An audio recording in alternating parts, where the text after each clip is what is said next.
আজ শনিবার ১ মার্চ দুপুরে কক্সবাজারের উখিয়ায় বিজিবির ব্যাটালিয়ন উদ্বোধন শেষে সাংবাদিকদের সামনে বাংলাদেশের সীমান্তে নিরাপত্তা নিয়ে আশঙ্কার কোনো কারণ নেই বলে জানিয়েছেন স্বরাষ্ট্র উপদেষ্টা লেফটেন্যান্ট জেনারেল অবসরপ্রাপ্ত জাহাঙ্গীর আলম চৌধুরী। তিনি বলেন, সীমান্ত নিরাপদ রয়েছে, আশঙ্কার কোনো কারণ নেই।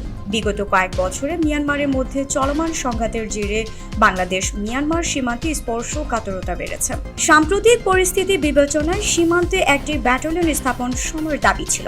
এরই পরিপ্রেক্ষিতে সীমান্তে নজরদারি ও তৎপরতা বৃদ্ধির লক্ষ্যে কক্সবাজারের উখিয়ায় বিজিবির ব্যাটালিয়ন প্রতিষ্ঠা করা হলো।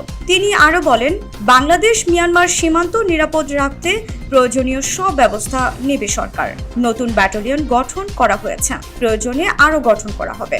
এ সময় বিজিবির মহাপরিচালক মেজর জেনারেল মোহাম্মদ আশরাফুজ্জামান সিদ্দিকী সীমান্ত রক্ষায় নবগঠিত ব্যাটালিয়ন সহ বিজিবির প্রতিটি সদস্যকে দৃঢ় প্রত্যয়ে কাজ করার আহ্বান জানান এবং তিনি আরো বলেন, অন্য দেশের সীমান্তে অনুপ্রবেশ না করলে সব বাংলাদেশী নিরাপদ।